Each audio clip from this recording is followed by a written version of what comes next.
Today we're going to be painting this beach scene. This is from a reference photo in Florida, and I am going to show you really fast how I went about designing the painting composition.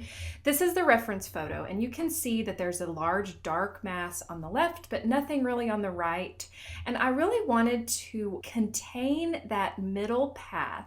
And so what I am mentally thinking is that I want to darken this right side similarly to how the left is darkened. And just as a reference for you to see kind of what my brain is thinking as I'm creating this piece, I'm just going to darken this side for you. This is something that I don't normally do to prepare my reference photos, but I realize that my paintings sometimes are so different than the photographs I have that I wanted to illustrate for you just a little bit about how I think about changing the composition of my references. I'm starting with UArt on a 500 grit. This is an older piece of paper. You can see that it's kind of stained, and I'm just going to start blocking in these shadows, the actual shadow from the photograph. You can see that on the left, and that imaginary shadow that I decided that I wanted to create on this reference. I am using a dark blue new pastel here to create those shadows. I love starting, especially if I'm going to be adding greens, which is what, of course, sand dunes, these especially have on them. I like to start with blues just because it's an analogous color and it creates lovely shadows that are almost just created for you with that hard pastel. Now I'm adding a pink new pastel layer for my sunlit areas. Now remember, this is underpainting, and so yes, I'll be layering on more realistic colors after this, but when you add these complementary and analogous colors as the underpainting, it really creates a beautiful painterly effect that has a lot of pop and glow because you can leave those little bits of that underpainting showing. And I love to either use pinks or bright oranges for sunlit areas, of course blues and purples usually for those shadow areas because they're cooler. So I just think of it whenever you're like, what do I use for my underpaintings?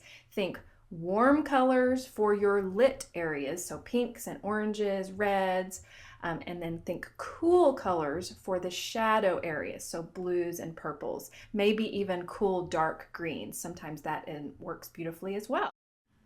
So I've been using my number 6 size acrylic fan brush, synthetic, and now I'm moving to more of a flat glazing brush that just moves the pastel around a little bit more just because of the way it's made. The bristles are a little more compact and can just pick up that pastel and create more of an opaque layer, especially just to tone and stain this paper. You know, just think about it as we're just staining the paper to create a map of where we want to put this soft pastel.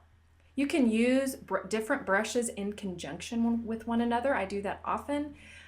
Depending on which area of the painting I'm working on. If I want a thinner wash with those little branchy and thread-like effects of grasses or tree branches, or even the tippy top branches of trees, then I'll use the fan brush. If I want to create more of a mass dark, then I'll use the glazing brush.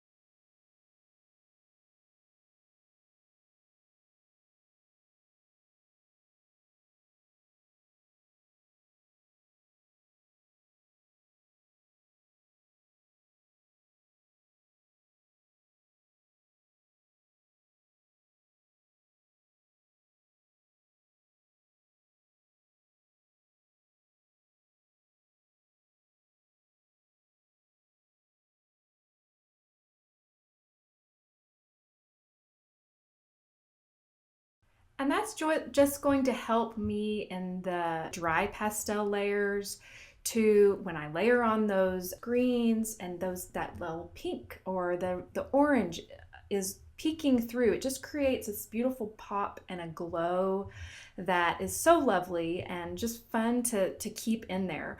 I try always to keep a lot of my underpainting showing. We've worked hard on it, and so we don't want to cover it all up. Of course, There are many times where I cover up areas that I wish I hadn't, but always a learning process. Every painting teaches you something. So one thing that a lot of people ask is, how do you create a sand dune that doesn't look like snow? The answer to that is a green, because usually there's not green, lots of green shrubbery, grasses, vegetation while it's very, very cold outside. And so here I'm just adding, first I added a Rembrandt that was a very cool dark green that was similar, you can kind of see it peeking there, similar to the dark blue that I added for the shadow areas. And what I'm doing right now is adding just some warmer greens in those areas where I want the sunlight to be hitting. I'm kind of going back and forth between the dune, the shadow area of the dune and the sunlit area of the dune. And I'm just gonna be kind of weaving in color and texture into this piece, thinking all the time about there might be little spots of sunlight coming in. It is a stretch of your imagination whenever you change a reference photo like this, but if you look at that left side, you can see there's little spots of light shining through on that side. So all we have to do is mirror that knowledge and use our really smart brains to replicate what that might be on that right side. Here I'm putting in some darker cobalt and ultramarine blues for the shadow, that especially the more angled shadows of the sand dune. These are always such fun layers to add just because it's such a gorgeous color. And this is a mauve that I'm adding because I want there to be a gradual value shift. And obviously this is also a color shift from blues to mauves to more peachy and pink tones. That's going to be the actual path of the sand dune. I don't want it to be a really harsh edge between those two value points.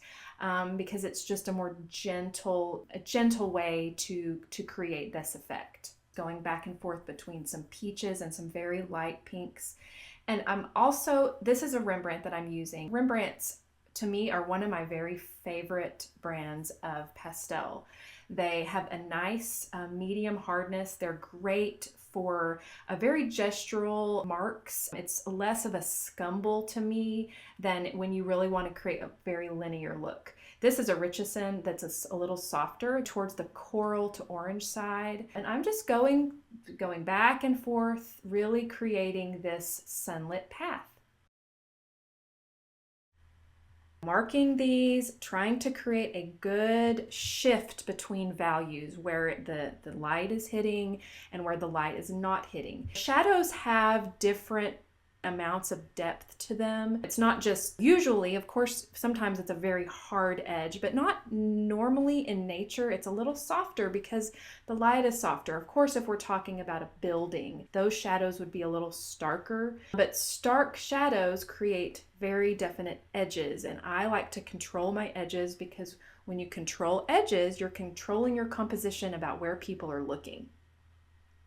So obviously I just added the sky, painted it straight across, just some of the same blues that I'm using in the shadows of the dunes. I'm also using the similar hues in the sky, working my way back and forth, stepping back a lot, relaxing my eyes.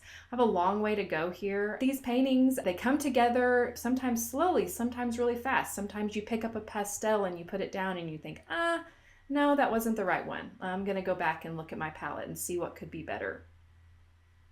This is a very, very warm Rembrandt right here. I'm just using the side of it to push and flick up, which creates the grass effect. So you can just push down and flick straight up on this sanded paper and it creates automatic grasses.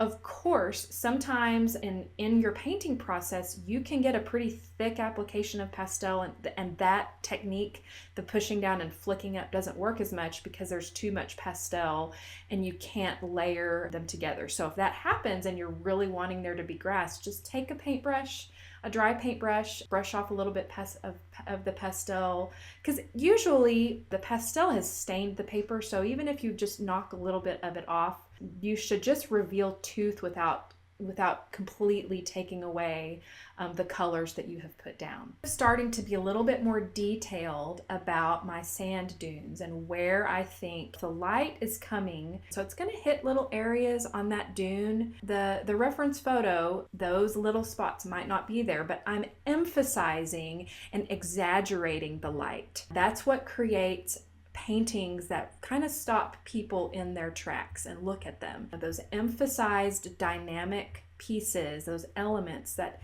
just that emphasized light, the emphasized shadows that might not be in the reference photo, but that you can create by exaggerating something that you have already existing in your reference photo. Deepening the sky a little bit. I'm going to work a little bit on that horizon line because it's kind of, I don't really care that the horizon line is super straight, but I don't want it to be too crooked. Now I'm just going to use, of course, very, very warm. This is a pure yellow Carbothello pencil. It doesn't layer down a ton of pastel because it is a pencil, but it just adds that thready effect of some grasses that are waving. Of course, there's definite grass waving over the reference photo, and it's just going to add some more texture. You know, when you use different materials, you use soft pastels, hard pastels, you use pencils, all of those things create a different mark. Think of the plethora of brushes that oil painters have. They have so many at their disposal, and so we can use our materials in the same way by using a variety of softnesses and applications. People that use pan pastels. I will definitely in the future do a pan pastel video because that's something that is another way to create a beautiful effect with your paintings. I'm adding a very pure yellow to further brighten and highlight those sunlit areas, and then also redefining down there, adding just some touches where the grass is casting shadows, as well as where the actual sand is casting shadows. Those marks I usually kind of save towards the end because you're carving into what you have painted, what you've put down. And I don't always plan exactly where I put every single little piece of grass, and so you just kind of have to step back and see what you've put down, so then you can add those tiny smaller marks that you're creating. Added in some tufts of sunlit grass. Think about the grass sticking up above where they're in shadow. There will be some little threads of lighter colors. I love to use those Terry Ludwig greens that I always talk about. So I just kind of got bored with this blue sky. So I'm going to lighten up this corner area, brush off some pastel there just to reveal, knock it off a little bit. Of course, down into the tray, try not to ever blow on your pastel. Adding a little of purple in there just to have the similar tones to what is in the landscape, which is of course those very purpley fuchsia grasses, sunlit area. Added a little bit of very, very light cobalt.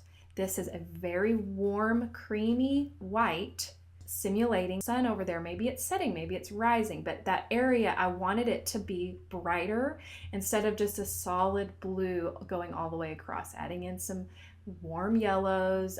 You don't have to draw a sun, but you can lighten a specific area, and even added right there just some turquoise just on either side of that creamy white to frame it in a little bit, to show, look, this is a little bit brighter.